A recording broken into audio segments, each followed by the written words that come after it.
Welcome to our continuing series, Interviews with Aurobillians. And we're back with B for the second half, and maybe more to come in the future. We never know these things. I think, this is such a precious moment for me to be here with Narad because I started out with him in Auroville, and then all these years, it's 45 years that we've been, at this and together and connected to, people that we love, and many of them are in heaven now. Could you talk, if you wish, a little about Diane and John? Sure. Because no one has ever told that story. Diane and John Walker. John Walker, he was such a generous man and such Totally. a kind man. Well, the strange thing is that just today itself, Diane's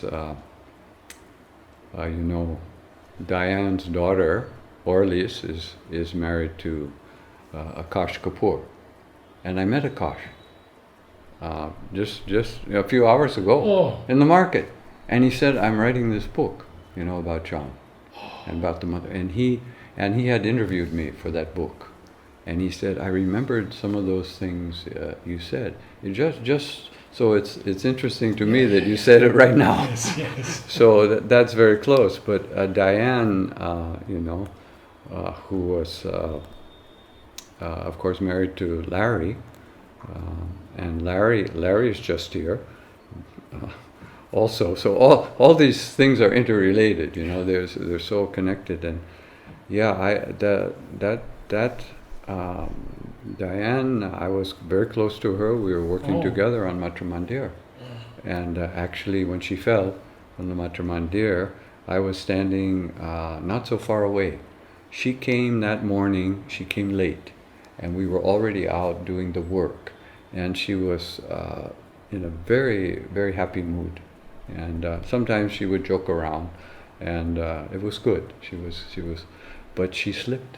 And then that fall, and so we rushed her to the hospital, and we were very, very careful to put her on a special plywood without moving her back, because we knew her back was broken, and she, of course, was completely unconscious, and then we had to fight the hospital staff from killing her, because they wanted to throw her on an X-ray machine.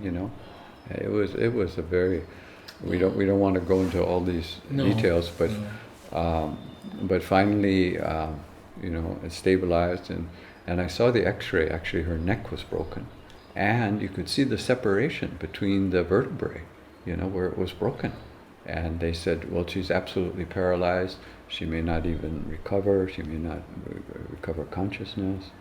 And Satram came immediately to see her, and so he was there, and but she recovered, and she recovered full. Her whole body was perfect from waist up. Only her legs were paralyzed. The doctors were mystified. This is impossible. So she fully recovered, and then of course she was here in Auroville and getting care. And John Walker, he became her, her full-time caretaker, and then they, entered into a deep relationship between the two of them, and it's a tragic story, how he died, while he was caring for her, because he was sacrificing himself so much. Absolutely. It was unfortunate, and then of course she couldn't take the loss, and then she committed suicide, and we had a double burial. And so this was a huge thing. There's no way we can evaluate these things, or we don't even want to. We just offer them and bring the light, and it's a powerful thing. And we see all these stories of so many Aurobillians They come out of tragic circumstances. All these things happen, but we know, it.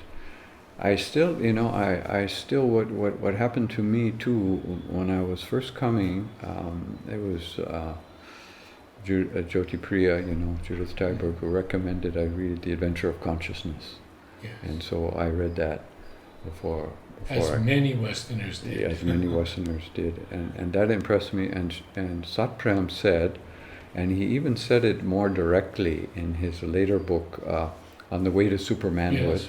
he made this statement that mystified me in a way, but I was prepared for it because I read another book written by Morweena Donnelly. Oh yes, I know it. Yes. She was sort of very close to Aurobindo Basu. Yeah, and she was very close to Joy and Edith from Yes. from UK, Oroville International, UK. Yes. And in fact, there's a window in the solar kitchen in Oroville, a big stained glass window that Morweena Donnelly commissioned an artist in Ireland to make. And that window was never put up anywhere. It was in the basement or the attic of Joy and Edith's house in UK for like 30 or 40 years in its original box. And Carl from Oroville, Carl Tamey, they told him, you should take this to Oroville. This belongs to Oroville. And he did.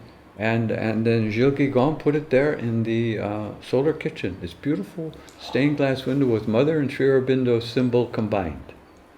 So that Morweena wrote in her book on, it was called The Divine Life or something like that. Yes. Something like that. It was a play on the life divine. I have the book. Yes. Yeah, but she wrote something to the divine life. Yeah. Something like, waking yeah. I remember. But what she emphasized, and she said the key teaching in Sri Aurobindo's mother was the sunlit path. And so when I got to Oroville, I was always, I asked people in the ashram the sunlit path, and even the ashram, they published a little book called The Sunlit Path. They wrote nothing about the sunlit path in it. Yeah. There's nothing in there. and everybody says, yeah, sunlit path, but the people have the most strange ideas about the sunlit path. And and what Satprem said was the most significant contribution of Mother and Sri Aurobindo to he said something like world evolution or something might be the sunlit path. And he doesn't go on to explain it much. But when you read the agenda, you see how the mother was always working on him and says, you have to get off your negative path. You have to turn to that. She told him, you just have to switch a little bit like this. You just have to turn. It's a small adjustment you have to make. And she said, remember when you meditate and you feel the light, you keep that light. Don't go into the negative. And so that's what I always tried to do. I was like, was that written for me? Or, it was written for all of us. Yes. And so that sunlit path is to me one of the secrets of yoga, because it means that all these things that happen to you, the most terrible things, are actually a grace, in disguise. You get cancer, you get a heart attack, those things are in the overall evolution of ourselves and the earth. They have to happen. And they're not bad. See, we're in our good, bad, right, wrong. We have to get over that. Everything that happens for a reason, and it can be turned to gold. It can be turned to honey, as Sri Aurobindo says. Yes. So you turn all these things to honey. That's the secret, and that's how the mother works. And mother said she had a spiritual ambition to give the sunlit path to everyone, but she said nobody wants it. It's the path of the gods. It's open to everyone. Yeah. And it's this gold flowing down. She had this vision. I think a couple of these ashramites have written that. But nobody... and some people think the sunlit path is a kind of Pollyanna approach. Oh, the yoga is difficult, and you have to struggle, you have to suffer. Well, the mother said the suffering is optional. And then I had a fight with one, not a fight, but a big discussion with one of the senior Aurovillians about, he said, oh, Mother changed her view on the sunlit path at the end because she suffered. And, and you heard the mother in her room, Yes. crying in pain. We heard her. Yes. She was doing it for the world. Yeah, exactly. But but pain is one thing. That's a physical thing, Yes. Pain, sure, anybody can have pain. And of course now we have drugs where you don't even need to have the pain. We have the palliative care. But that's not, that doesn't in any way take away from the sunlit path. Exactly. Because that kind of, physical pain is one thing. But that's not to say that what happens to us is evil, bad, or shouldn't happen, or discouraging. We don't need to go there. I have a series called Questions and Answers from the works of Sri Aurobindo and Mother, and I've covered much of this. Yeah, it's so important. Because it's so important. See, if you can smile yeah, at the world, no Yeah. matter what you have to go through, yeah, that's it. yeah. You're on that path. Absolutely, absolutely. And Sri Aurobindo made it clear. He said that it's the better way. He said, there are these paths. It's in the Vedic tradition, Yes. the sunlit path. He said he didn't invent it. It comes from the Vedic tradition. And now you have all this positive transpersonal psychology. They say the same thing. They do. They say the same thing. But I know. When I had my heart attack, they rushed me in an ambulance to the hospital. And the cardiologist there said, I've never seen anyone so unconcerned about it. He said, you were totally, it was okay, no problem. yeah, Because it wasn't a problem. no. It's just another thing I had to go through. Exactly. We're talking about conscious dying also. See, conscious dying is not death in the old sense. It's moving to the next plane. And if you do it today or tomorrow, because, the people that are going to watch this video, if anybody ever watches it and years later, we're both going to be dead. Sure. And they're going to see us here alive in this precious moment. Yes. But that's an immortal moment. Absolutely. And will they get it? I think so. You think so? I think many of the younger ones will get it. Yeah. I think Yeah, so. that this is that life is there, because I think of course Ani, and I think of Mary Helen, and Yes. I just recently Chris died, Chris Oh, Gray, who was and so close to me. is a Wonderful. soul. but I'm riding his scooter now. He built this very special electric bike, and every time we get on this bike, Chris is there, Sure. So these people, they don't go away. No. They don't go away. And at Matra Mandir, we have so many of these people who, suddenly they go. And Gerard died, yeah, Gerard died just, and he was so close to Shelley. yeah, And she said, I want to go back to America. About had it here. He said, when things get tough, that's when you have to stay.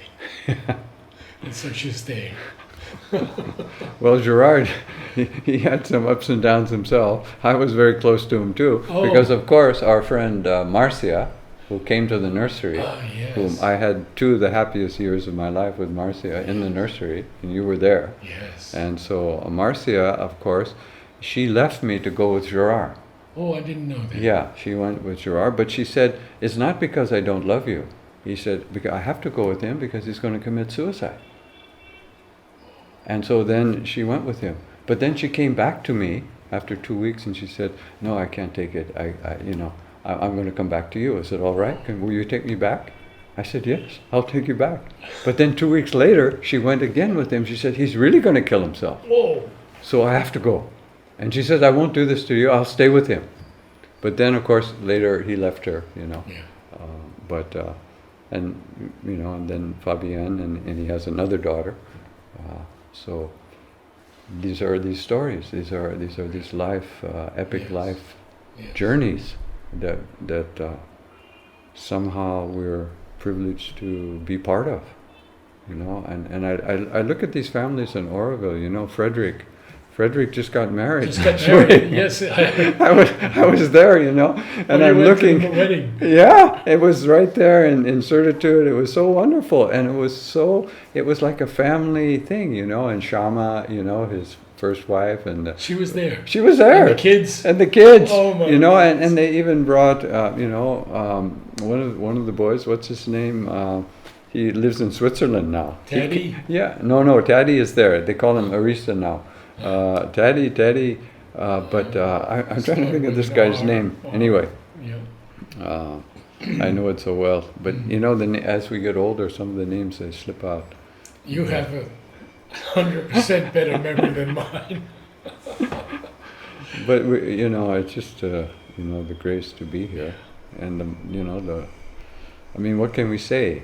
You know, the mother called us, and luckily there was enough spark in the soul to respond, and that's the wonderful thing I tell you know, younger people: keep going, you know, and don't quit, you know. Yes. Like what Gerard said to Shelley, you know, you keep going, because then you'll see why these things happened or why they had to happen. It's the longevity that really helps. Looking back, you know, you can see the pattern, and you can see the connections to all these other people. Yes. And every day people come to Aurobindo that I met because you know, something happened in the past, they knew this person, and you see this totally working out, you know, of Almost a continuum. absolutely. Yeah. It's and the only way you can really experience it is almost in a psychic mystical way, because rationally it is so I mean, if you make a movie out of it or you write a novel, it's too unbelievable. True. You know, it's beyond common sense and all of that. Well, Radha and Fred invited me to see the nursery. Mm-hmm. And he's done the research on the map. They had told me that the nursery would be dismantled because it was in the industrial zone. It's not. Almost all of it is fine. Yeah, it's And in the they want- international They zone. want to reinvigorate it Yeah. by planting the plants that Mother gave significances to, by bringing back the original hibiscus that she named that I sent her each Mhm. week. Mm-hmm. And I think they're going to do it. Sure, no, and And of course grow plants for the Matramandi gardens too. yeah, But really make an effort now. yeah, because it kind of turned into a sort of a semi-residential place, Yeah. and we lost you know, some of those people who, you know, worked there so Remember diligently. Bill and Rina? Oh, of course, Oh, my of goodness. course. Well, I'm going to see them Oh, this year. In a few months, I will see them. They're in Portland. I see. Yeah, Bill and Oh, Rina please are give there. them my love. Of course, My goodness, of isn't that course. wonderful? Yes, and you know, their two children, Veda Mira, and Arya. Yeah, of course their children are big now too. They all grow up. But we have so many connections with you know, through the nursery. All those people that lived there, and Yes. and Amrit just wrote his book too. You know, Amrit Oh, did he? Howard. Yes, he wrote a Oh. book on the whole experience of his life in Auroville, and also about that difficult period, you know, with the neutrals and all that, because he was a neutral. Oh yes, Yeah, he but- told me all about that. He would. But Yes. then he said, I mean, I haven't read the book. I want to read it. He said that actually I wasn't really with the neutrals. I wasn't really with the community. I wasn't with the society. I was just you know, out there or something like that. He said. But He would tell me how they chanted in 1, 2 in the morning all around his house to Yeah. keep him awake. yeah, all sorts of terrible Oh, things happened. really? Terrible things happened. Yeah. Could we pick up a little bit on Machamandir again, Of on course. the construction? Oh I'd like yes. to invite you again also. Yeah. Well, if we can- I have unlimited resources of time and stories, so Oh. we can go as long as people can Oh, endure. Wonderful. You know, because you don't want to bore people to death, and keep all these stories. But Matra Mandir, of course, it's key in my life. That I mean, because I go there now in the morning. You know, I go there and I give tours of Matra Mandir too to the visitors on weekends. Oh. Because usually during the week I was busy, and before I was in the entry service, and I couldn't, during the week go. So on weekends I went, and I'm still doing that every Saturday and Sunday. You have all these people. You know, we get 400 people every day come to Matra Mandir, and they get a little. 400. Yeah, I mean that's just for the people who go into the chamber. Yes. But I mean you get a couple thousand every day to visitor center, and the viewing and they section. come to the viewing point Yeah. and all that. So this is, and I once met a spiritual teacher even in California, and she told me, she said, "Oh, the people that live in Auroville, it's all right, but she said the people who get the benefits of Auroville are the visitors, because he said they come fresh and they see something, they see a hope, and they take it with them and they go." And she said the Auroville is really doing a tremendous job for the world because all these people are exposed to Auroville. I never thought of that, And she said the people in Auroville, okay, but that's the people who visitors, they change. They change. So that was another eye-opener for me. But I'm certainly happy to live here and to see that, to see the effect. So every day, every time I do one of these tours, you go in with 80 people, you come out with 80 people, but those people are different then. And they tell you all these things that they saw, they heard, they're going to change their life. I mean, it's amazing, I mean, they don't come as tourists to take a photo and go home. They come, there's something in them that makes them go through all those procedures that they have to go through to go inside, Yeah. And you see the effect.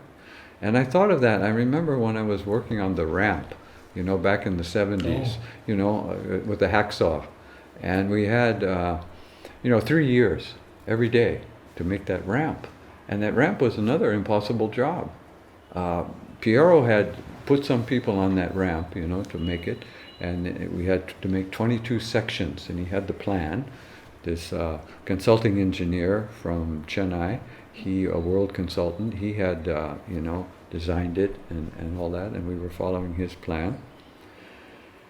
But this group of people who had some knowledge, they tried to make they worked on the first section of it for over 6 months, and they couldn't do it. And then Piero, he called John, and he called myself, and he called Armand. Armand was a Swiss guy who was a chemist. He worked in a drug company, devising. And John was a solar engineer, and I was just a philosopher teacher or something. And he said, "You three guys, you start on the ramp." He said, "We're behind schedule." And he said, "You see over in the shed there?" He said, "You see all those round pipes? They're all there, and they're rusting away." He said, "We've got to get going on this ramp, and you have to start, and you have to make 22 sections, and we don't have much time." And so we went over, and I looked at these straight steel pipes, these 10 centimeter, 4-inch steel pipes, and they all have to be curved, and they all have to ascend, and they all have to be a bridge that will support their own weight and the weight of all the people walking on them. And I'm thinking, good thing I'm not an engineer. I would walk away. So we started on this thing, The three of you. The three of us. And, cutting pipes. And then one of the first things, we got stuck on a mathematical problem. And this kid came from Canada. That kid was Nadika. He was a high school dropout. Oh. And he and his brother Francois, Yeah. they had come. And he was, I don't know, he was 17 or 18 years old. And so he wanted to help out in the workshop. Okay, so he was cutting some pipes, and then we started. And he said, well, there's a way to do this, or something. And he had some ideas. He figured out a problem that we were stuck with. This kid, and and now he's a big time musician and all that. But you see what happens in these things. Yes. What happens? And so then we made those ramp pieces. We made 22 of them. We made them in the workshop. But then the problem was how to get them over to Matramandir. All of them weighed over a ton, you know. And how to put them together. And well, putting them together actually wasn't so bad because we just butted them together. Oh, I see. But to get them over there, Piero said we have to make a railway system. We'll get these railway ties, we'll make some railroad cars, and then we'll load them on the railroad car, and we'll go over, and then we'll go down in the pit, and we'll pull them up with the thing. But then Ruud Lohman, one day he says, you know, Piero has given me all these plans for this railroad, and you know, it's a huge job. We don't need to make a railroad to carry these things over. We get 2 of the cement wheelbarrows, you know, those big heavy duty, they have 2 big tires on them. Right. He said, we lift up one end of the ramp, we put it under there, we pull it down, put another wheelbarrow on the other side, we get 20 people, and we wheel it over. But he said, but Piero would never allow that to happen, so he's going to Madras, you know, next week. Let's try it. So we wheeled over these ramps. He came back, he couldn't believe it. How'd you get that over there? And then, you know, what about the safety? What about this? What about that? But then he was convinced. And we just, you know, within one day we took all those ramps over, we pulled them up. Oh. And then the thing was, okay, how do you put them in place, like you said? So we built the scaffolding. So we put one ramp. So what do? You put the next ramp on top, you roll it on some pipes, and it drops into place. Leapfrog did it. The next one, roll, drop in. Next one, roll, drop in. And then we had a welder from Pondy, a Christian guy named Peter. He was the best welder. He rode his bicycle every morning from all the way from Pondy to here and rode home in the evening. And he spent his whole day welding because each of those pipes had to be joined. We had, you know, like a 2 millimeter gap we had to have around for the weld to go in. And he did that perfect weld all the way around, every weld, all day long for 3 years. Oh my God. And you know, that beautiful bridge is there. And then, you know, of course, now I walk on it. I don't see that carpet, that white carpet. Everybody's looking at the white carpet.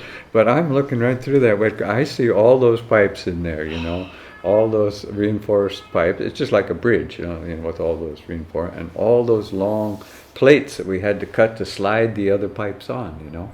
And one time we calculated how many miles of hacksaw cut we made, and it was like around the earth a couple of times or something to fit all those together. When I walk on that ramp, it's an experience that you can't even put into words. No. It is so beautiful. Well, people say it takes you up into another dimension. It does. You see? It does, exactly. And there's a kinesthetic effect on the body, I think, by spiraling upward like that, you know. It does something to you going, you know, they always climb up to temples and you go up all these stairs and stuff. You have that ramp, you know, yes, you go up there. And I remember Lakshmi Narayan, you know, we put the last one in that's right in front of the room, that last, it had extra pipes in it, and we had to stick it in the already existing rib. So we had to chip it all out so we get a good tight grip with the concrete. So we had to chip way in, and it's a hard job with a chisel chipping concrete, you know. But he chipped it all, and he chipped a perfect Sri Aurobindo symbol on one side, a perfect mother symbol on one side, and he chipped an Auroville symbol in the middle, this big around, with absolute proportion, you know. They were absolutely beautiful. I hope somebody took a photo. I don't know if they did. And then we stuck the ramp in there, poured all the concrete over it. Nobody even knows, but you walk over that every time you go in that. Right where it hits the chamber door, there's that ramp coming in there. Unbelievable, you know. That I don't know how long it took him to chip that, you know. I mean, it was like, I don't want to make a false estimate, but it was at least 6 months, something like that, you know, to chip that whole. All three, yeah, and all three was the symbols. So there are all these things. I mean, every little construction job had some story or something that happened when we joined the ribs at the top. You know, we had that. It went 2 nights, I think, that concreting. Kept pouring that concrete. You know, we couldn't stop, and it finished. The last concrete went in at dawn. And the sun came up, and there was, I remember I took a video, I had this Super 8 video, I took a video of Patricia Greer, you know, who was Roger Toll's wife. Yes, sure. She was up there, and her whole face is smeared with concrete, you know, with cement, dust and stuff. But the sun was shining on her face, and it was like gold. You know, and I got this on this video. I said, "Oh, this is a choice video." And I kept the video in this special box in my house, up, and it rained. The roof leaked. It went in there, lost all the film. But I can see that. I can still see the picture. Yeah, I can see the picture. So it's maybe lost, but it's we still have those things. I look forward to many more sessions with you. Because it's so enjoyable, Narad. This is also a history, a living archival presentation of how Aurobindo was truly built. Right. You know, I tried to put some of it in my book. I wrote that book, you know, The Dawning of Aurobindo. Yes. And a few of these things are in there. But, you know, I couldn't write that book until 1989 when I had the feeling that something had to be written, you know. And people said, no, you can't write about Aurobindo. It's too diverse, and what you write will be... So what I did was I took what other people wrote, and I, you know, referenced everything, and I combined a lot of that. Of course, some of it I wrote, and I did the putting together. But it's a collective work, that book, and so some of it's recorded, and now they're doing a lot in the archives. Yogi Gone. I mean, the 2 new books have come out. And Francis and Doris. Oh yeah, Francis and Doris did all the video stuff and all the old photos. So now all the old photos are digitalized. They sent me the other day my picture of the house that I made in the nursery. You know, that little ferrocement house I built next to yours. That little house, they had a photo of the inside of it. And the amazing thing was, there's a pillar in there, and I made the pillar with the gardener, you know, he and I, and that was that guy who died. Murthy? No. Ganesh, not Gana. Nunaville? Nunaville. And so what I did was, you know, casting this pillar on the ground, I put a piece of glass, and I had that photo of the mother where she's in Japan, you know, sitting on the thing with the flower, that beautiful picture. So I put that picture, black and white picture, I put the glass on it, and I poured the concrete around it, I wiped it off. People came by and they said, "Well, you can't do that. That glass is going to crack, and you know, that picture's going to fade, and everything." You know, I went back to the nursery the other day. We're talking, this is 1976, I put that in. That picture looks like it was put in there yesterday. It's in perfect condition. The glass is not cracked. They've converted the house into a storeroom. But that pillar is there, and you see that picture. It's in perfect condition today. And that roof, that ferrocement roof that Francis came to watch us make, because he said, "I want to see it fall down." That roof is going to leak and fall down. That roof was one of the few ferrocement roofs that never leaked in Aurobindo, and it's still there after all these years. Thank you, B. We'll carry on. Okay.